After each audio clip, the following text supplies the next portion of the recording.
khavinil ha in nam langa lam kai lin khat hong in dia khathim khat amin sei do da tang ka tinga ma he tu to ai nam sunga pi phem khana ki jang hela kilomin a phachin ding na hung wa lu nin ka holi mu ve nei le hilanga ei ki hilowa ki hon ka he na ei ki sei piu to hilaya thil so cho iza to imu wang cha ki bang poina ai le thu sei ji pa kho evangelist po to cho thu sei ji pa kho o ging ji na ma agin loli ti kili ro ram ka ti cho ina gin mo cho mi ching ho chun evangelist po na moron don an se a kha gialo hung inang tu thu poni la kom cha khanin na bil hung don na hung ai ka ti le hin ve na nge ti ahung ai ngai chuna lung sa yi hon zo za chan da di ki chan da dim lo nama di nga thil su kha cho ke hon ta e che le wa ka pu ngai ham ka ti cho I bon vai ki pu diu chu me am lam kai pa to na ko na khila kap cha chula che sumina ka ti chu ka su hai dollar di cha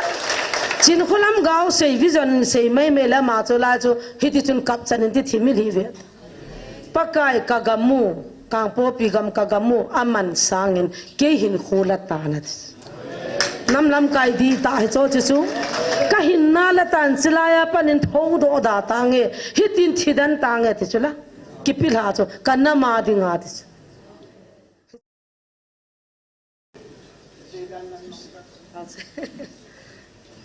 tao phat sai na tao na pon khat bu kala nom le phat tam pin hoi pon ke pa me na bon sabin sun pha tu chan tau na an sei iza ho cha thing se nai tain tau na khat ni man ke nai ki khen de jiu chun he se ba hin kam khat kam ni cha jong le kin jong pathinin ei pui naw le I tau khom naw I lol hin naw hi report ta bang kan pi no men aji chu ina tau jing bang win counseling hi bol jing ve na hi le tu haptani ti dam Saturday masato tu Saturday ka chun kin jong kidang ka sa khanam chapang hi kum som ni thinglong an chang hi mi som la mi khat hi aki khai li ding athut an na dang chu thu cho ma hen aki khai li ding hi kum chapang som la ni hi ji som la ni la chun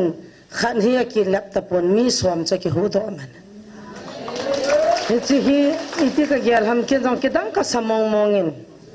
azawin evangelist ponan sein ni khachu ni thum da bang he ki thi amang hetin tauna hi man da tre te ni nam hon li sanala adu phone number jong na la adu yung lian hun phala dong mo te za da bang chi ai tiam ve ta tai ke ni ka ki gon han ta khan hon hang ta chei tiam naw chu na sawale nei le ni hi angol hi zai ta han na tuin le wa peng hi ham khat be thagao mit wa na nei mi hing khat be chun a feel thei la ham mi mai zu kham saban he hi zong le a thousand mi khat chun pathin na ki to na chu amang bi a zong ama thei ram ti chu kan gyal ka lai hung na chu ka tha hung si chu hello pu hin kyong ka tha se ka cham khani vet ha ngap di tam an ti ka se hon lai ta se nga alai chat khat hung ki pui hung kap lu non ko kewa aja cho kyong ka ha ne na pa so lo ko ma ki pui ta na school ho cho na ki vet kol the lam bul di ho to ki vet sa to pyam na se ta he ka han le ka youtube lo he ta ma bon cho ke na ka mu ven sa chen na delete de he ka ti kin ka han na cha mi hing hi na cho lai na cho ai la Saturday ni ke ka mi som la mi khat ki khai li ding am chu gel mong tang hi chang chu kaminu su hi ben kamison yong sei do hi ben kalimu jong ni do sa hi ben please ativa ki sial na lai chu na mission wa founder wa bullang ho cha ti tu ti na mission dang lo bu ta ata dem si mission ho ke hi nai he sei do taw te katila kan ko te hera da ke kaning kital ji chu ajo wa ka ne le thoding kul bena sei pa pasal pa jo ka he ne chu a kho jong ka he na banga im ke cho evangelist pun ki sei do la jo le ke ni ka ke na alo han de ke cc pastor ho na lungu the be se din sei do tang ka te kyong ke cc ka ja jo kan sei do ama ai lo ra cho ama ho he na sakin ho he ke ho ki thosi se commission ho ki banglo he ka director pa hui si ke si evangelist pu KBC ka advisor pu IBMC ka promoter pa ho press veteran ke ho jang chom chi ka hi bos ai wanga ama ti chu ti ken ka hengai povin kalam piu ka tu mu ka dayo khat bos se helanga hu ya pha le nu mo ka sa ji tho chu phone hung ki bol athu sei na ngai nom hana ma te na ngai chai lang le ke ho naw ta ka ti han le ai cha chu tu ai ka ni thu ki sei lai ta he kul bit na ha bola bol ding ha to ding hot so mai cham na ha pi ding hoi ni sa do ding pathini piu gam hi chu me hi chi chu i gam hi chu me cha chu nu tu ding an cha to na tu le ki chai chin khulam ho na na ko wa chi thu na na kha sa zo na bol khelo he ta kho hoi na mi ho ti le adang si chu ka chi ni wai mi git kan ma no chu chi ho bunga chu hon ka kai chai wa hi chu bang kilal ta chu doi na thagor ka na thagor a khoto wa thila na ma anna thilong amit na thilong dim jeng o cho ka den hai moli wa in kan zu ne kalal dan che chi te khuwa mi gen ho cha thidinga na muzan kha ka ki khomo cha phat chom dan da GMF de te ka ki khom chu ka a ja chu kan hu ro wa kan da lo kanu wa chai ta chu kani boarding thu ki hilwa ki ho chai dem laina na ma the chi thu hi ka sei ji nei le tu nin jong taw nan in na mu dam ding ti pau chu awi du chu azang chi mi do lo la dam lo anayum hi chu amaha ma jema patini ko na origin amening chu ta evangelist punan sei chu hi chu point to my ko chu thachatian thagau amat ding hauson ga ma su thieng ding khatui pi nam lam kai hon building a sa lo diu hem la thala ki su to wa na mu lung mung tam sa du ye sino ya no ta ki lu mo wa e chi ti thei mo da nam lam kai tho kang en pat dul cha chonin ten malaria to typhoid to scab tai fa si ve bu hi ta pathini ko na o me cho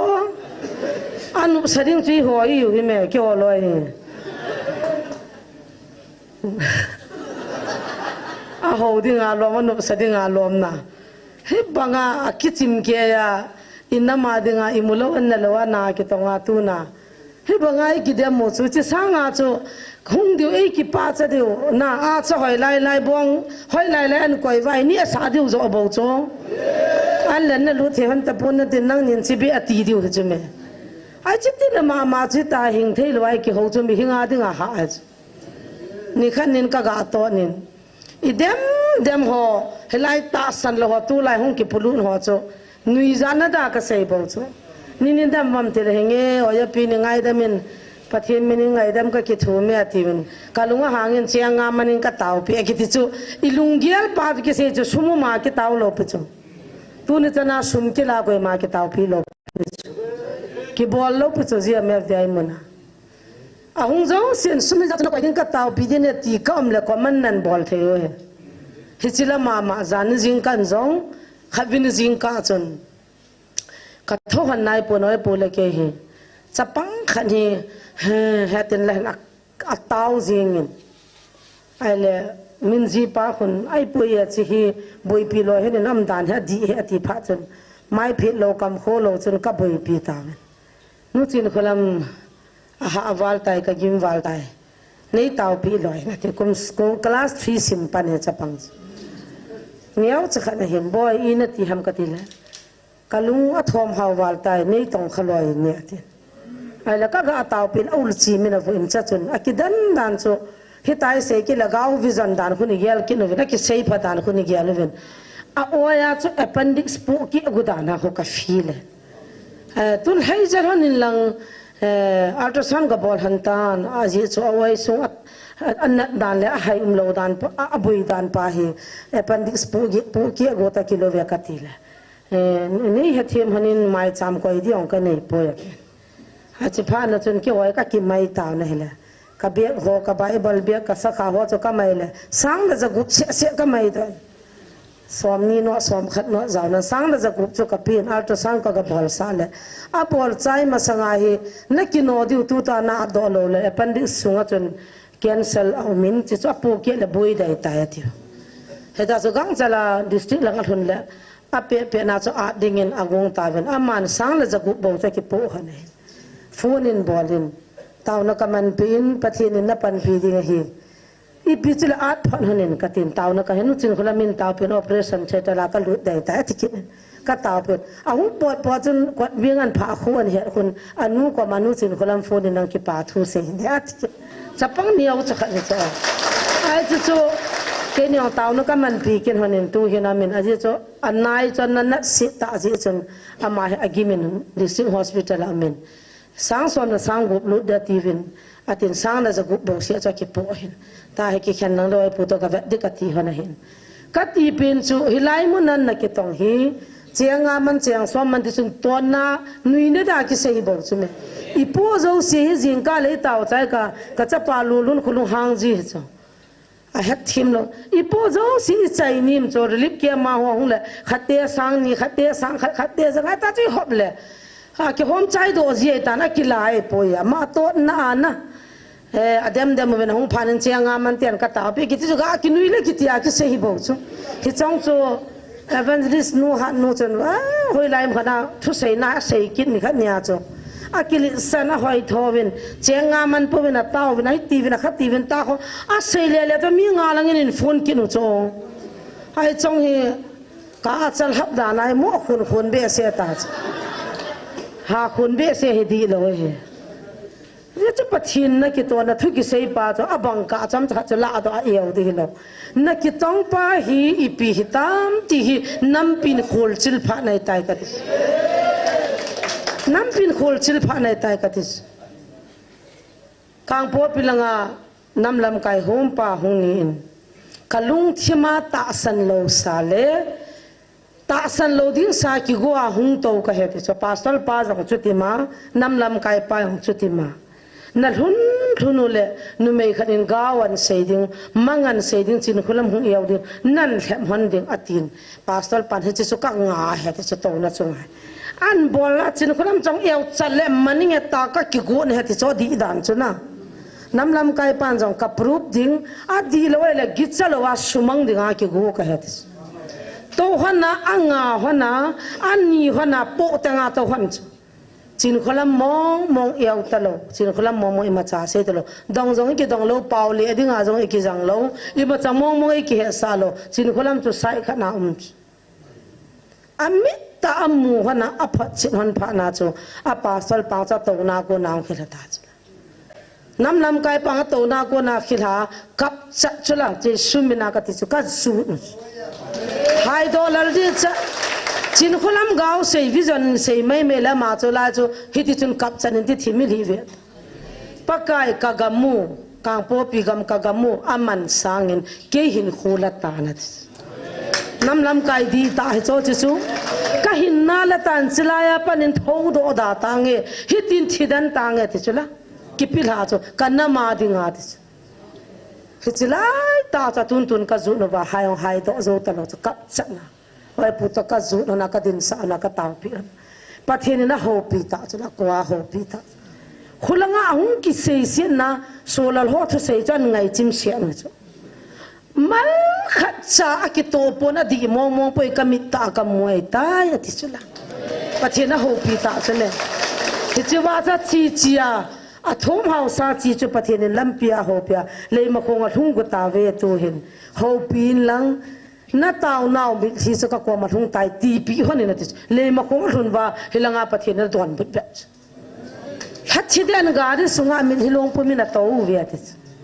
ก็ดูเอาเลยเฮงเนี่ยที่ฉันจงกันเนี่ยนุ่มพูมินกันมิที่พูมาเก่งไงสิตาชีกันตาฮิจุละกันมุจินตาวินทุเสียจุละทวนเราดิ้งกันเหตาเวติตาเฮจิว่าจะมีติงกูลาน้ำปีหัวเฮนาเสอันนู้นมินตาสันตดาหายแต่เวตาอบอนาอาศัยจิตพาสตอลปาจงซู ata san lo dinga ki bu sapa cho pathin ta san na pya twa hilai mo na dinga pan la pangai wanga na sata do ji ba ko het thya mang ko eu num be se ta lo pathin vai ha na talan cha chi ko na ki hai mila alung kham be se oya pi ta pi tai mo pasal pagadele azuwa ap chu I tai mo ka hai ta ho nei ga se pi te mo ka hai bang ta ai ta me zo cha khana no ho pya tu ka na hai pa ham ka dele ka hi lo zo ka ki gyal na cha chombe nang ka hin mu na chombe ama nei ton bu na chombe ka ngol jing ta cho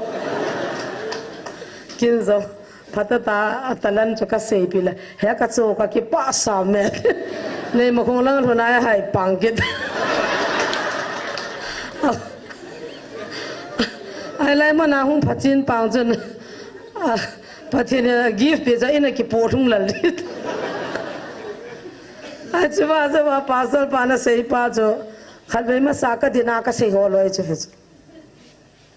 achwa hoda ta ki sana ilanga KCC hoina thon phana min hai pang do ta thiang thero to imang do ta atu nai boi na le phutani se mai lam kaya pangkin ei bol na ka lai na cho kada sa sai hoin khat ei sa gut thimu mission khat ei phu do sa gut thim ke yo cho hai ta hai ki bol lo dio ka dei poi ka phut jong ka phunong hun jong ka sanom pon mission jong ka phut nom poi ka pina panin ka mang jong ka gyal poi ei tham dan chi hi cho a hung zo sin la ya hi alom loma sa khau dim de mai sumna dal ha wa gyalo gichao cho hi chu ko gicha piu chu me nu te me zo ho chan ti pu kim lo ho na lung sin vai ta pa na nan va no chola a tui bom khat nan chai pi wa zakha janina dal ha ho cho a gicha piu cho ki paula ki lom hi cho hobunga alag sang Sunday sile alag hop so mai chamru ji pia ja agu nam ka tisu hagaw mat na di ngai tu kho mo ja hagaw mang mat na di bo cho hilai hagaw mang thai di mo cho kuna pi a ki mandi tam na pi lo le aha se le chong ya bon se kya la nga hung lu le koi na di ki nei lo dis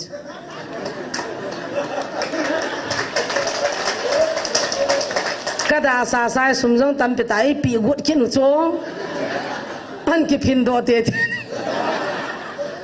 amin tai pi lo aban sei sei jenin pi so ke leo jeni pi sei de uta to ai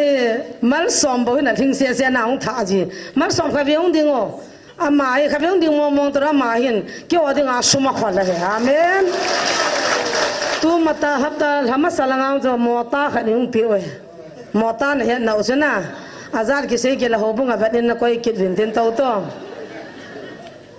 ke ho dinga YouTube hi aka ma hona cheng kha jong ke koi lo phan ta ti pha la hung la do ji ja gari ka kilawan sang bek som na bek nga ka kilo alu bek ni pias bek khal ka kilo to ka cha ter khoda bi au sula mal som chung jong ke pa thu ka se ata mal som se sen hin pi abona bo nai banga chu ki pa chu ano zo se na pi na te te di khangai to cho bek khanin ki khui zo phanin ka te oli hin pi na ven na te tu ta din na khungai ven lang i boina ho hi ti za nam na dang hilo hila khona ki kho hi chi thu phun hi ho bung ki sim go le ma di hilo pe che me pathin ni nam mo galum kal ei will now thu hi bo che me am ton so nam dan di hilo pe che me galum sunga nam pi su to na dinga stis khat asim thu bo ya lungniaw na di khat cham poi ka mission su sin na diang am poi mission ta ki kala mission su boi na diang am poi nam pi mei ti kho moin hi je su bon vai nam wa amen ti wa phai sa ungai tu la hai pathian lung sin minister la mele ho jang hung hung ove zan ni tha ta kha vin han jong phai la nga pa ni nam mele kha na hongin ka zan to vin ka ki holi mo vin ka het chin sa ne ten phone kan bola ji bira na thit be ham ka in he sau na ki su tu ta ding a thi hello la tu su tu pon na te na bon wa miang cha nei bo ve ka ama jong a mo ni mai pha na holwa nam ngai lu na di ta pathin ngai lu na di ta le thu di na khol lo je wa chu na buyu we nai wa taw na mang diong ne ta hin kya kut sang som man be kya lo lu sa ngai taw wa mai cha ma ko la kiang pe lo venten na sa kha wa ve venten tam pe ta ko la ro venten janga not ngan la la kon ga la ro venten ai ti ti je bo che pathina mu so ke pathin in eu nam mi te hi ho kha ba di ong ti lo pe so a ho jong a vai jong bo chang ke wa pa ba nga na lun di we ti le van noi le se na ku ki te gam ta banga nei mi hing kha cham lo pia a ho sa sa yu cho a ho sa sai ve gam da nga wa ho ni mu di we koi man hi chila in mai ul hal multi gam be ne yong hal ho ma lom chu za dang mi te i ho mi pi pa he no te singa uning compound jong mai sa ro hi lo pi niau pi ba le jong nu pi te som chai gu jong le na tho zo lo pi ko la niau pi le uning ba ti ti zo ne le i gamu ta banga san gam hi le si chungam lo chu me in nei sao pa banga lun sa a ho sa sa hiu cho aman ji he lo je wa gan the ta la vai cha ta banga mu wa pathin do na langa phalo lo i bol do kha tu za phat the na chang sa hiu i man tha di wa da za pa kai nei ko naw ai bo be hi cha tha tan ger ta diu te ka ti ki dam to to ki boi to to sangin tu nin jong chalai mun hi ku ki nam mi te nai ta ho bung zo se da la pathina ho di ti lo pe na su to ta di vinge na su to ta di vinge ka thu ngai wi na dis tu chung thu pho nang point kha je chala ka se na ngai lo la patip na la chung wa chukit de dis patip na ti chu ne the wa ha san na gal la tol gen the na na chung wa thun ki lo la pathin za to ka wa ei ko du ei ziap diu cho pa ka ni ti ei ziap de ham wa nga ki sei thei poi na ziap ta po ving ya ti lo bo ka nga re ta ti lo bo tu chung gal he ka zo pi vin ka hoi bi ta vin ka thu pi na ni lo la ka ziap ki di nei ve ki mer chi ungai a so zo se a pha so la ji a mer ja ta teo a se so la teo go zu la ngo ni sa sa la ngo plus ps la chin khula ma no ya min zau te te di pakai ho pi na chunang zo ngai tang tu chung thu pho na jong he pan pastor som ho ko chula jing la thu pho num ding kul pilang ka su ong ding gau nan ki adu chiwai na din diu thu pho ni na su di diu he nam na ngai lu no la tis ngai hi ati wa daw hi pi ki sa no ham ka ti so personal a cho pi sa to jen ka hung nom hi ati wa ha le pu pi to lo ni khanin hung vi ni ti la na hung lo alo la ke ni be he amo hostess amo office ai ko hanang kichi la ka ti chong ipira ai ti ra lom lom ham ipia gya lo ham ki sa the jong ki hi ham ka ti so a ki mer sin khai le ide zan ham ki ti la ki sei hi le ti ki sa no he de so he bang lom lama ki mu to ding ta ki ko ko jing ai ti da cha khyo mer si be se ai la thip tanga la khoti la ti um ki ti lo ai la thu phon ni chu hung su chil vin nang ken ka de chu a chi a di poi hon zong do te lang hon bol taw te na pu do han ka ti cho koi ma cha ni ma cha sei pun te kyong phun pong ka te ka ti ka sei le ka ngap cha pu be ti hallelujah pathin di ta hi na angap sa lo cho chi ki po do nam ngai lu ne ya lagao ngai lu ne ya na na ma dinga chingam nei le pu do atongo apu do ding nam si pe hon la hung pati mo wa asa khawo pistol on le hawa thonga anna ma chilo nang jinga ka mo chola a phat chino wa nam lam kai hung lo khat sam lo pi wa abon sa ke wa give ka pi sa no ma khat ka tu le le wa nga a pi nom lo ho cha pikit lo ma ka ha pandan na ju ke ju kalang nei hi chu ka ki he video di ho chu pi la ta ka kai le le ba nga pum pya pi lo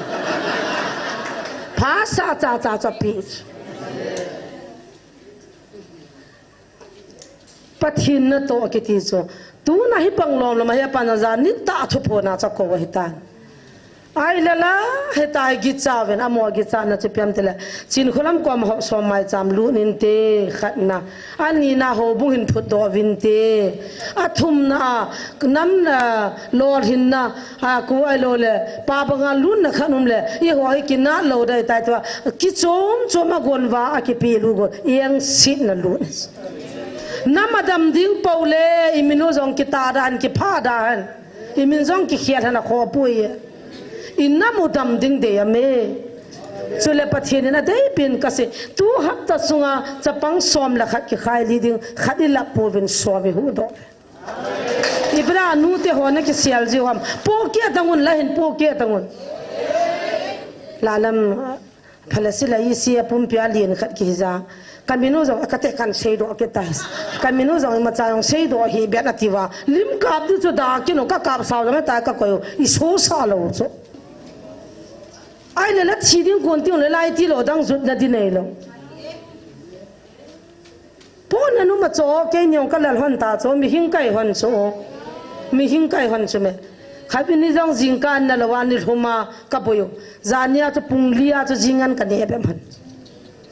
atang chu ka hung to do gol le cancel a thi go khat an po ki unu ham chi ham amala ala ta hung ho pi ta na na hung khameti le ke ho na zu tu ma ka pano chu ti thap pathin zu tu ma pang da na ko lo pi wa pathin ho bi mai ti khom bi ne ti chu me gari kan ki lawa he ki thiding pha na sang som thum je na la ve taw na nang kham de le he ka hung man hi ve na to na tham to a ti ha na ti lawai hung lo so inam pum pin dam sialu ten ha hung te ka ti nat daw te ka ti hagaw mang di tam be se tan he pa hi ki no he cho yon gam le sei wang wai hagaw mang di tam be tang holai baranda ho khat ki tungin te number 4 ina ke le ke ki sim tha tho do ding ka gon he the wa min ha ho ka va di lo so la sa kham the ne ho jo chi ding pha le tai ama ma hung wa lut ga mu ta ei tao pi hon di le ka ki tho pi hon di le to son hon ding mi ka de ta jong hi le no ya gi le kha kan po du ham ta me se san tho wa hin pulu no vin ne ka ti hin pulu na nang ki sil thenga nang dam han nang la hin to na go le nong pang ki le ki ho na wen ti complain him bol ki ta ve to kau nu chanu chapa nau pa he ti loi kyo ho ki bla jong a sona I pian ti ki van hol ki deutam ka sei ji cho ka ki to byong chi chu hi cho a thidi dia mang ding ko khai ki tho pa in si main pin tha sa yung ki tho le a chai na lang lan ko tia tama nam ji ta jong nu mei chapang nu se ta sa kan koi jing khat cha chan ka chan nu yang ti lo ka su pi yang ti lo lam ka khu pi sunga vai phei za na ma khat cha chan ka su pi ka cha naw he ti lo tu la hung ki sim tha ta ne le mi khat cho hungin jinu hi ka u nu tun na ti anaw nu chanu chapa cha he hung ti ki taw chula a sau da nan cha son lang pe ama hi kung sil bia ga in na siam de ga kewin kam pi thei ding a pon so the ai pha na chan de ki nu ta chong lampia va le la thule la gun pang langa ki ka pe taung ki pu lu na cho hap khat wal ta an ko te ka hol nam lo hiti nam pi te a thit ta ma tam heta chu thang langa paung jan ni donga ka sol do ta cho chapang nu to pa chu na I pizza ka sol do original an ko te dim ta lo vut khula haunia na he dai te se ta ma bu ni na ko han chu vut ho ma na tiu ta abu ko na chu vut le set cha chu booking tham kha to ga le lu pi ba chu cha ni na gan hing ta bangam do hon ta a chan no mi mu la wa te pa yong ho pi te ngon ta lo ka sila ka tin ka khut chu an nian chu vel thum ka khut wa nga ki chai lo chela video jong cha pa hon tham han kap do na chu me hana viral sa lu cha hong chu I khut chi tin lum jen kum ni lang ka ki sil lo ai tai sampho cho sansil bom neo te kha ko kat chai chala vela ka bol ka sil theng sana bazala van thali ga cha a chanu janga ma jong ka sinana kam pi le khani ra thum zawa in sumai chama bible simnaw alimu anmu phalwa nupi ni human hei pian ka sangam pa vele nulam atanu pian ka puidia apa pian ka nusia dia na puila chanu nga pang ki puina nga ni honin khata chanu si hin kathila apa pian ka de hi na nu achanu bo chu ka de ve chapang tu na tong ding kung so din he da de uta apa chu la ya da la ka da le ada tho akina hi hing apa hing mo an zo tam zo ki ba ma zo ki ne athelo akina hi pasal khala nu me khan hung kin hana sina manan to le na chung gi de ve ahang tis akutila sina manna to ka chung gi sang chun to ka jandam siana ha no lai tan ki pui ta vinta an kutia phun ka bor hana pui do thi ho ka pui do sa ta thinan ne la lungman ka pi dingam kit chu asu pi hum ta na achan mu cha de yo ta chu ka pui do sa le lem khu phun an bolwa hilai ka ngai hung pui loi loi ventina ka me tis bula me du da koi man hon pi talo sil talo breakfast mutalo cha mutalo bu mutalo hilai ngai hona kap hon ai wanga lungman ne di ho chun halungman hin su ko chana ki wa angai mi ko ka sol do he tu hat ta massage aha dan na khat pa jong kho chat thelo ato alum na chungal thula maya ta le anaw pa hin nam sipai hin kenya ma hin hung tha in nam na tong khalin hi chito kop ding a he ata nam mina kam pi hon lai thang ai bat an nei ke lo ka ne na ta do kan hon na thap tha a sing lang hoi na sajap te te ye thil ki ti na sei swai sei la ka ti ye jeng e ke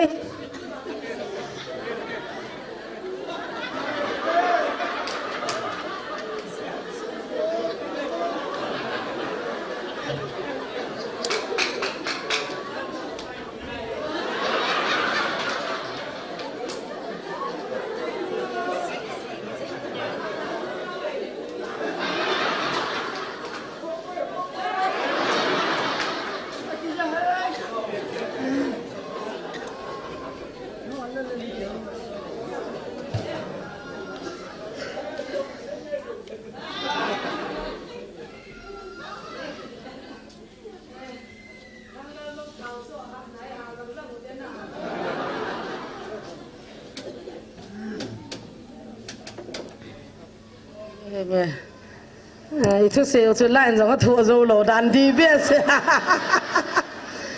itu, aku kau itu, ada 장소 aku buki bah itu, aku hai boleh tak kita mi buat kamah yang lu thelo, kai ni hazana nak ke lu jibo cuma, ini lang aku nung dia tu, itu lung sida napa nam na tongai jas kau umpiwen. ai le adai lo hoi lo dan so aku tihin mo wanga thila lo man lak ngabi akala de tikin we ka sinding lo wa ka janding bu ka ba de ga thi phala lo man ka pi ki ding chu ke ding ha bi se chu ala khat pa lo ka ne ta lai hangai bat na ne sang la jali ka ga ti pi ta hang la nga ko sang git la ga bat dan ai chu iti hoya ka hola ka dit mo dam ka lunga dong be sen lelem to ka ki ho honin kalung hana khamin an ku te ko ma cho alung man di hol kit yong ka ngap chai hung puro ta bin ka ti ma jang hai wang chana hung pui nai po benam na lai itana cho ta thingam ti lo wa pathin na ki tong the lo thingam ti lo na ki tong the poi kan ku te thila bai kha cha cham po tun thu phun jong hi nam na ngai lu na pathin na ngai lu la hung tango hung patit tangem khavinil ha in nam langa lam kailin khanong in le khathim khat amin sei do da tang ka tinga ma he tu to ai nam sunga pi phem phana ki jang hela kilomin a phachin ding na hung wa lu nin ka holi mu ve na hile hilanga ei ki hilowa ki hon ka he na ei ki sei pi to hilaya thil so cho iza to imu wang cha ki bang poi na ai le thu sei ji pa ko evangelist po to cho thu sei ji pa ko o ging ji na ma agin loli ti kili ro ram ka ti so ina gin mo cho mi ching ho chun evangelist bu na moron donan se a kha gialo hung nang tu thu poni la kom chakan na bil hung don na hung ai ka ti le hin ve na nge ati ngai chuna lung sa yi hon za chan da di ki chan da dim lo nama di nga thil so kha cho ke hon ta e che lewa ka pu ngai ham ka ti cho I bon vai ki pu diu chu me I bon va he chu me ke ho ministry di lo ke ho family di lo I nama di nga thil so ke evangelist pu phat chom na ding le ke ni min than na ding le ke nia di nga phat chom jong khat cham lo pathin nami vil na di wa thing bang song bang banga e zau Hichipa hetu na thatan gyalu tin chule hep na hi hat wal besen in sumitian tauna nei ha kop diu ka devin kyon chi bible chang ka simun ka kit hamun jiu bible chang ka in sim ging nge lim ge chan umun ki hong phawin na ki do piu dia bal chu kp ba kai ki tum banga koi kabal hum theidam tia hola wale hi ta sanda taina ma chu dowin wanoi le si chunga umna so pichang siu chunga jong chu ta bang thu gim na chu chu su ke za a hi chu hewin chule lungsi na zo si pathin ton sot ge ya alo pi na dinga krista na ko pau ta khuchun chom khat na thu gim zo tiangule na sim phat cham kim ke wa na phu da so ke zo wa na ha sa ding hi aton sot ge jin thunei na tha ha chu ama a hijing hen amen James bung a chang git le chang som la gup chan First Peter bung a chang git na pa na he pathin lo pi na chang han lang tu nin hep na tho gim na I tho so kya ve tu lang hin akyong do tan thil bai ai po evangelist pun jogan satan personal a tho di jong atamin inui jong le demo vin I ka jong le demo vin loi kon jong le demo vin inaim jong le demo vin bazali kai jong le ikidamin anum puye tho gim na to na gim tan roma alla tuina man walim na mel mang lewa akito on na chunga jaw hi chu satana ko ni tin dam na am kin na lai